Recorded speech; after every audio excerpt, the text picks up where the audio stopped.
Welcome, everybody. I'm Sean Hennessy, and I'm a pharmacist epidemiologist here at the University of Pennsylvania.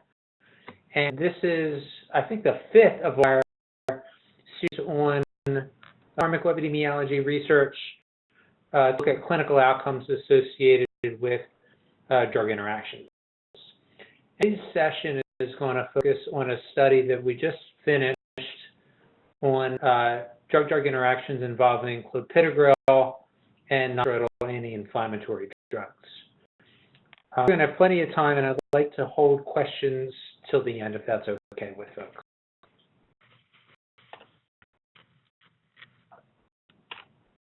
Prior webinars that we've done are recorded and are available on CPERT, and CPERT stands for Center for Pharmacoepidemiology Research and Training, and that's an institute at the University of Pennsylvania. And the CPERT, so the CPERT website is here, and when you're at that site, you'll be able to see a link to the CPERT YouTube channel, and the prior four webinars are available. As I mentioned, the purpose of this webinar is to briefly summarize some results recently published looking at clinical outcomes, a potential interaction between clopidogrel and non-steroidal anti-inflammatory drugs. And Hee Nam, who's a postdoc here in our center, was the lead investigator. It was published in PLOS ONE this year, and PLOS ONE is an open access journal, so anybody who wants to is welcome to download a full version of the paper. In terms of disclosures, the study was funded by two grants from the Institute of National Institute on Aging, the other from the National Institute of Diabetes and Digestive and Kidney Diseases. Let me ask if people are unmuting themselves or hearing a little bit of background noise, that would be helpful. So conflict of interest, a number of us do consulting mostly for the pharmaceutical industry, although as far as I know, none of it is relevant to the topic that we're talking about. With some acronyms and abbreviations that we're using, and those are listed here. I should mention that we'll get a video up webinar to the CPERT YouTube channel as soon as we're able to, probably in the next month or so. All right, outline for the presentation. I'll go over background, objectives, method, results, talk about the strengths and limitations of the study, and some takeaway messages. Background. As everyone on the call probably knows, clopidogrel is a drug that's used to inhibit platelet aggregation to reduce the frequency of thromboembolic events. And clopidogrel itself is a prodrug, and it's got two steps to get converted to the active metabolite. And both of those steps involve different P450 enzymes that's here. And we've previously done research on whether different proton pump inhibitors inhibit or don't inhibit CYP2C9 are associated with different effects of clopidogrel. In non-steroidal anti-inflammatory drugs, in the absence of clopidogrel, as people on the call probably know, non-steroidal anti-inflammatory drugs can be divided into, can be placed on a continuum between COX-1 specific and COX-2 specific. The COX-1 specific agents are the conventional non-steroidal anti-inflammatory drugs, and they're associated with a high risk of gastrointestinal ulcer and bleeding. And COX-2 inhibitors were developed specifically to risk or to have a lower risk of gastrointestinal events compared with COX-1 specific inhibitors. And after Coxib was on the market, it was found to be associated with a higher risk of cardiovascular events and thrombosis. What's not known is what NSAIDs and clopidogrel do together, and depending on the mechanism that you're looking at, we can imagine that the combination could either increase or reduce bleeding risk or thrombotic risk. So unfortunately, unlike many of the studies that we try to do, we didn't have strong hypotheses whether non-steroidal anti-inflammatory drugs given together with clopidogrel would increase or reduce rates of thromboembolic events and/or bleeding. The objective of this study was to investigate the comparative safety of individual non-steroidal anti-inflammatory drugs given together with clopidogrel, and we looked at 3 outcomes in particular: all-cause death, or mortality, thrombotic risk, and bleeding risk. We used were conducted a retrospective cohort study using data from the U.S. Medicaid program. In particular, we Medicaid data from 5 states: California, Florida, Ohio, New York, and Pennsylvania. Together make up about 40% of Medicaid enrollees nationwide, and they go back as far as 1999 and data up through 2010. We have Medicare claims for people who were enrolled in both Medicare and Medicaid. And the study population instead of adults, that is people over 18 and less than the age of 100, who were new concomitant users of clopidogrel together with NSAID. And I'll talk about what I mean by a new concomitant user. Before we observed concomitant use, we needed to have a baseline period in everybody, we find as the year prior to the initiation of concomitant use. And the reason for requiring a baseline period, we wanted to make sure that we saw the beginning of concomitant use, and because we wanted to measure baseline variables that might be associated both with the type of individual non-steroidal anti-inflammatory drug and outcome. That we wanted to be able to assess potential confounding variables, and you need a baseline period which to assess potential confounding variables, because you can't adjust for post-exposure variables unless you use special methods. So our interest was one of the study NSAIDs, and together the study NSAIDs constitute 98% of all NSAID use study data. So these are the non-steroidal anti-inflammatory drugs that we looked at, and we used ibuprofen as the reference drug. So it's each one of these drugs, so that the contrast of interest is one together with clopidogrel, safety of celecoxib relative to ibuprofen. What's the safety of indomethacin relative to ibuprofen? So the of adverse events in users of ibuprofen together with clopidogrel is a factor that we're comparing everything to. So it's a comparative safety study among NSAIDs, not an NSAID versus unexposed comparison. And the rationale for that comparison is that in epidemiology, we get particularly worried about confounding when we're studying comparing users of a drug to non-users of a drug, because oftentimes the reasons for use of a drug associated with the outcomes that we're seeing, and it makes it difficult or impossible to tell the difference between getting a drug and needing a drug. So the advantage and the rationale for comparing among drugs is that we know that at least everybody in the study had for a prescription non-steroidal anti-inflammatory drug, And we think that to some degree that equalizes the groups with regard to the underlying reason for needing the nonsteroidal anti-inflammatory drug. Now, the advantage of the NSAID versus NSAID comparison, the two advantages that are most prominent are, one, you know for sure that users of indomethacin are completely identical to users of ibuprofen, for example.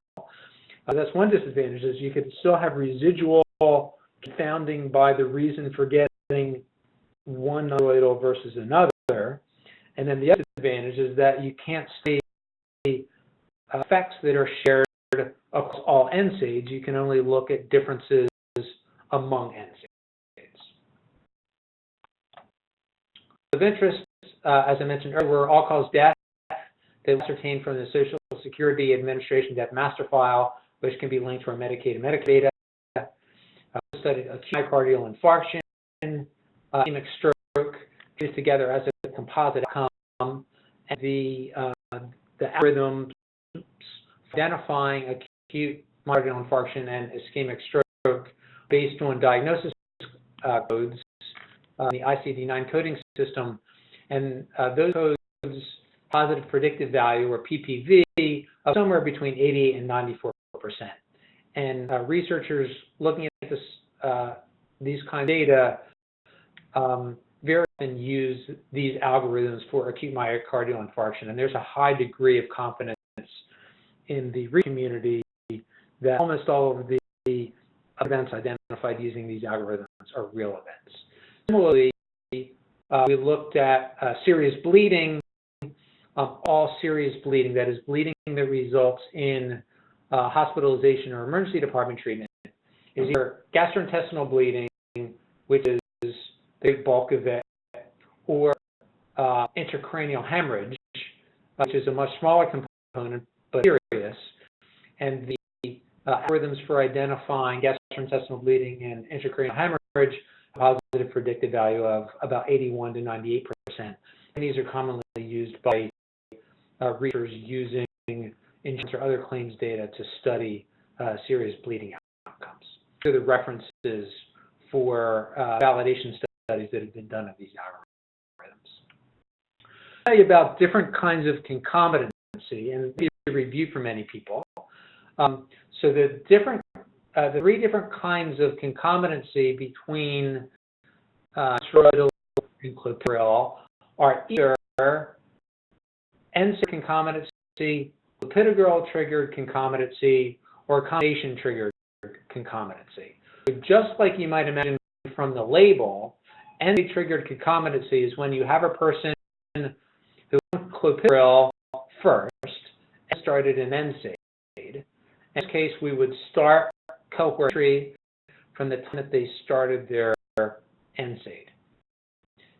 As clopidogrel-triggered concomitancy, when have somebody who was on an NSAID first, so this is time going forward as you go from left to right, so they were on a nonsteroidal first, and a clopidogrel prescription was added to steroidal.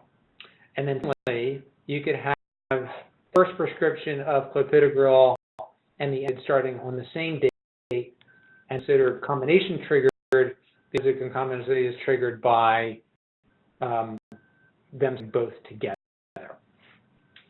I'll show you later, we treated in a subgroup analysis where we looked at whether does order of concomitancy matter. We considered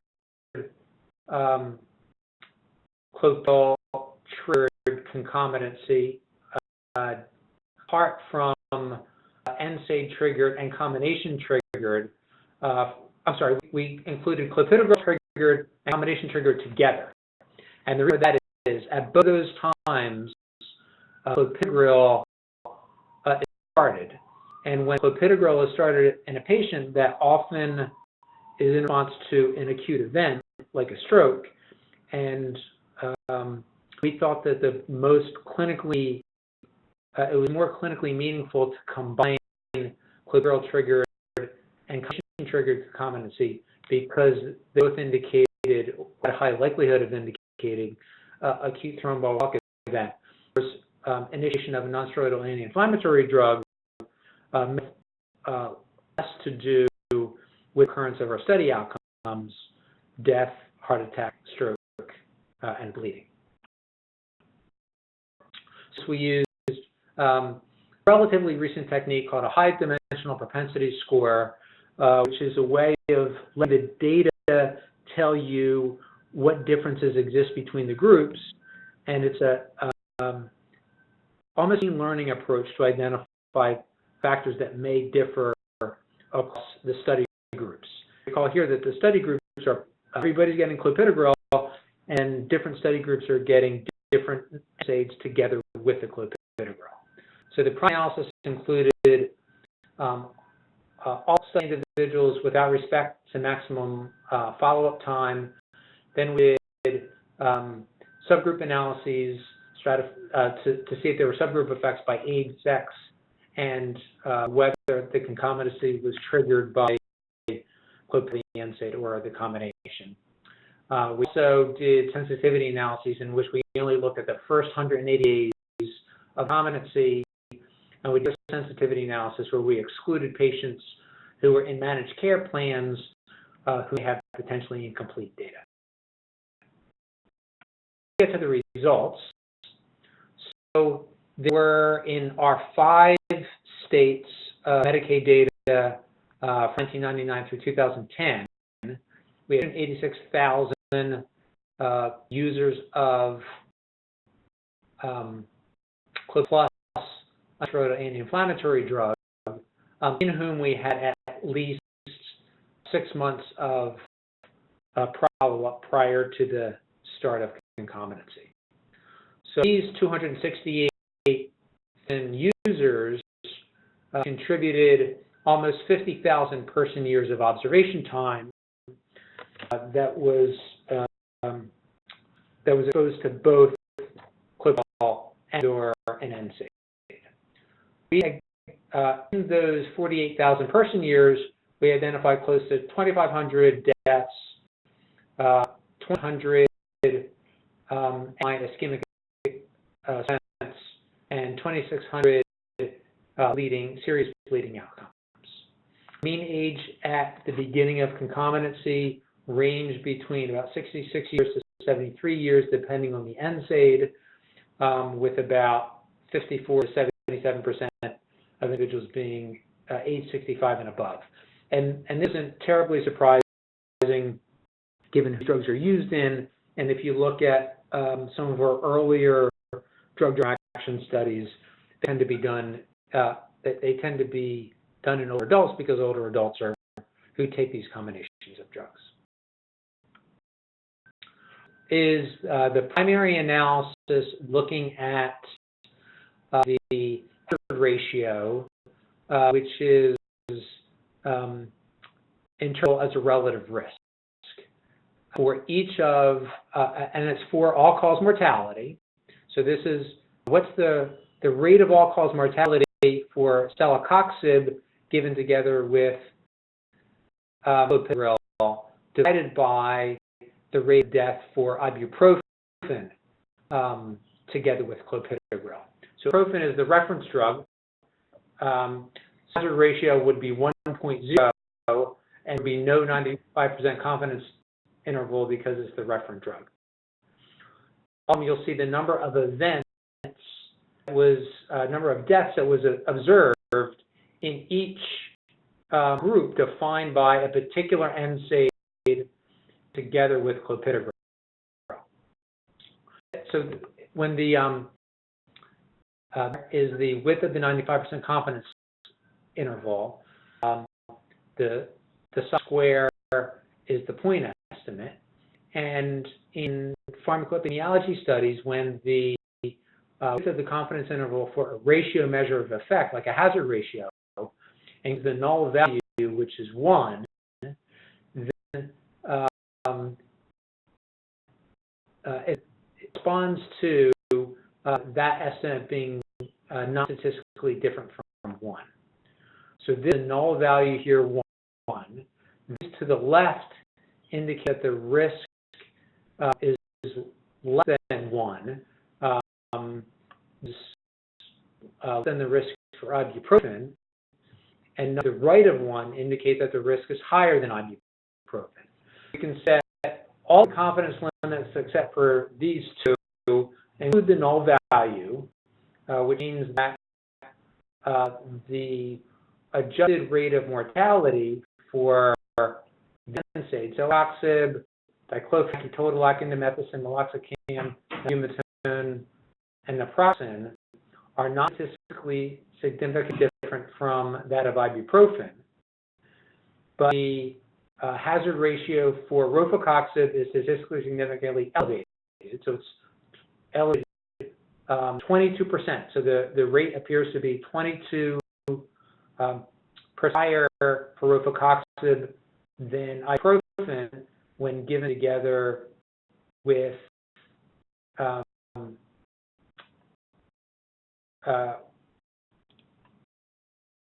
ANE drug. Valdecoxib has a statistically significant lower risk compared with ibuprofen this drug combination. The next series of plots has 2 hazard ratios. So on the x-axis, it's the ratio for attack and ischemic stroke as positive outcome on the x-axis, and the y-axis is the hazard ratio for gastrointestinal bleeding and ischemic stroke. And all that ordinarily for nonsteroidal anti-inflammatory drugs, we expect to see an inverse association in the absence of clopidogrel between thrombotic risk and bleeding risk. Here, certainly not an inverse association. If anything, there's a positive association, which suggests that the relationship may be different in the presence of clopidogrel than in the absence of clopidogrel.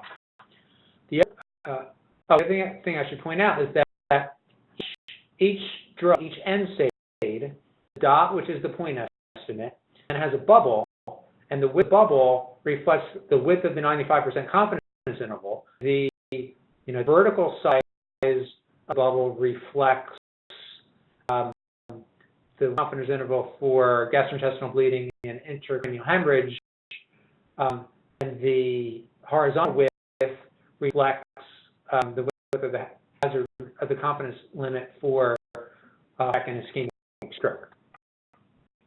One thing that we can see, in addition to the lack of a positive association, is there appears to be more variability on the vertical axis than there is on the horizontal axis. And these axes are plotted on the same scale, so we can make that comparison. So there's a bigger variation in bleeding risk among nonsteroidal anti-inflammatory drugs when given together with clopidogrel than with AMI ischemic stroke.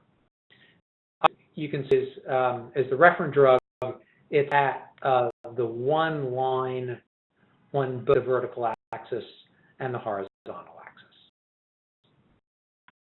So the line drugs here, indomethacin, diclofenac, naproxen, and rofecoxib, statistically significantly higher risks of bleeding than ibuprofen, which was the reference drug. If we were to basically ignore the criteria for statistical significance and just say which drugs, based purely on the estimate, ignoring the confidence intervals, they may be associated with an elevated risk of bleeding, as thrombosis. Those would include indomethacin, diclofenac, ketorolac, and rofecoxib. Indomethacin is statistically elevated both for gastrointestinal bleeding and for AMI ischemic stroke. The other ones aren't significant for both. The lower left-hand quadrant of the diagram, these are drugs that are associated, at least numerically, although not necessarily by confidence limit, with a risk of both gastrointestinal bleeding heart attack, ischemic stroke compared with ibuprofen. And these drugs are celecoxib, nabimetone, and valdecoxib. These have a confidence limit that includes the null value. No drugs that look they had both a lower thrombotic and a lower bleeding risk than ibuprofen.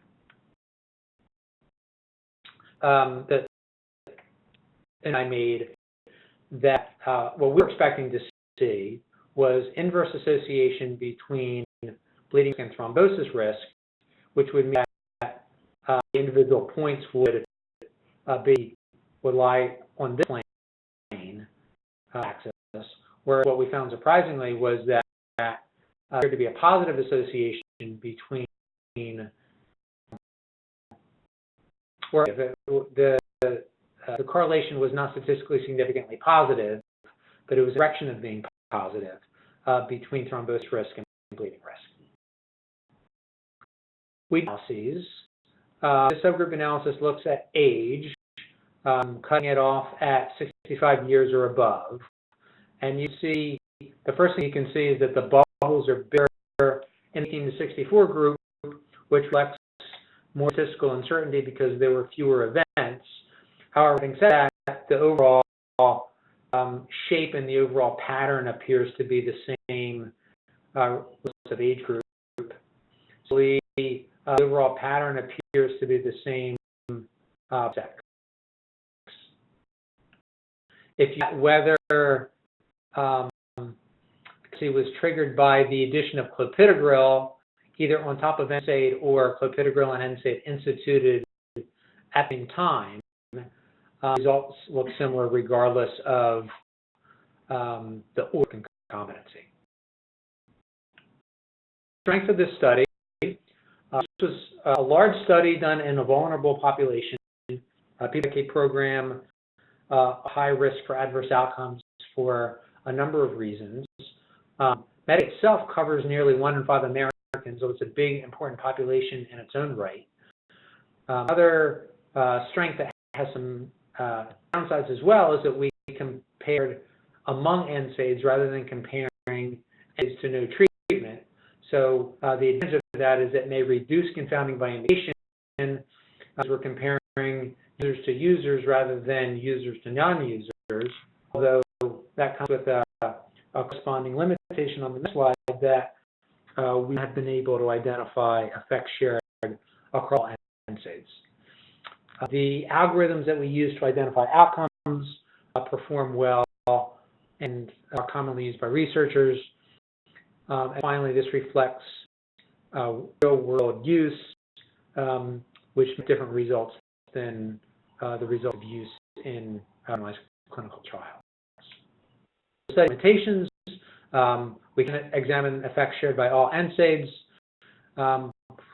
Insurance data, so there are a lot of factors that we don't have access to, like factors, we people prescriptions, although we don't know that they actually took the drug out of the bottle and swallowed it. There are lifestyle factors that may differ across users of different NSAIDs. There are different health behaviors that we didn't have access to. Because of involved with any individual NSAID, we weren't able to examine of dose of either the NSAID or clopidogrel.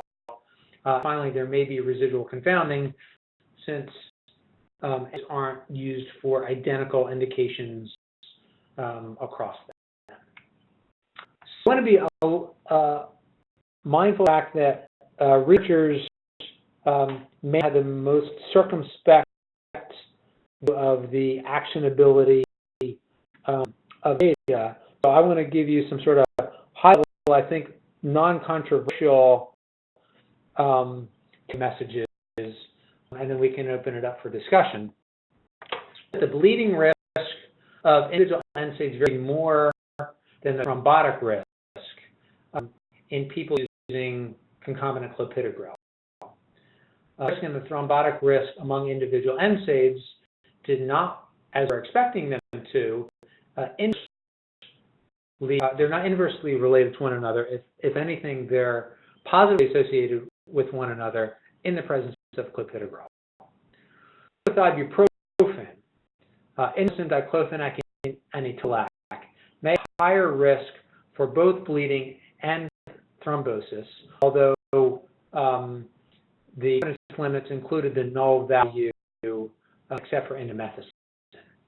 And for celecoxib and bupropion, they may have lower risk for both bleeding and thrombosis than ibuprofen, although those confidence limits included the null value as well. And this is the first study that's been done, this research question, as far as I know. It's likely that other studies will and should provide either confirmation or refutation of these results, as well as dig deeper into the relationships. And I say that mechanistic studies be helpful in trying to come up with the reasons for why we found what it is that we found. So I'll just remind you about the presence of the webinars on our web page and open it up for questions. I think that there's a way to raise your hand if you have a question, so that way we don't have people talking on top of people. But I have to tell you, I'm not a common host of WebExes, so I'll have to see how that works. So if you have a question, try to hit the raise hand, and then I'll try to recognize you.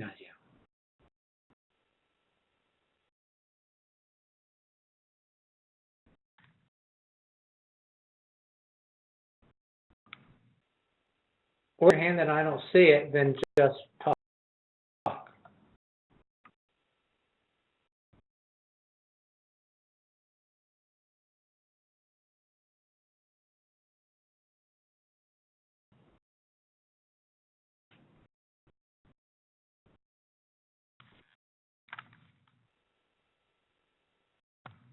Hi, this is Sophie John. Can you hear me? I can, Sophie. Thank you. Hi, thanks for the presentation. I'm just wondering, what are the next steps with your study?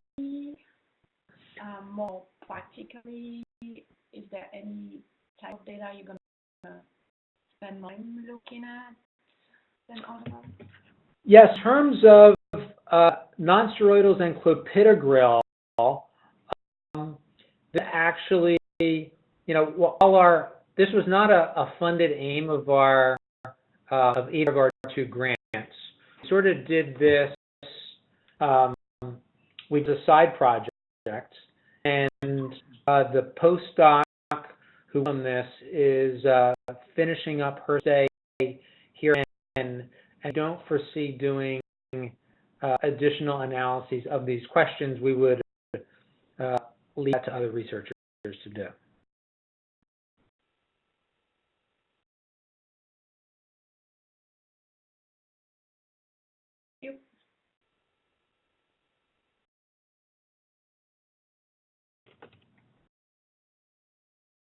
Any other questions? If people, so we have other similar pharmacology studies of drug-drug interactions underway. As they get completed, hold webinars like this. I'd be interested in hearing suggestions on how these webinars can be more helpful people who are on the web.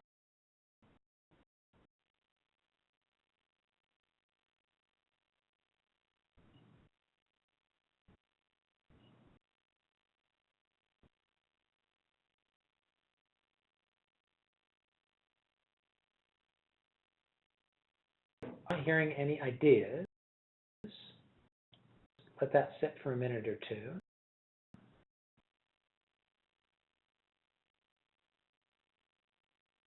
All right, I'm going to go ahead and end the webinar there. And, thank you for your attention. If people want to send me email how you think they went or how you think we might improve things in the future. My email address is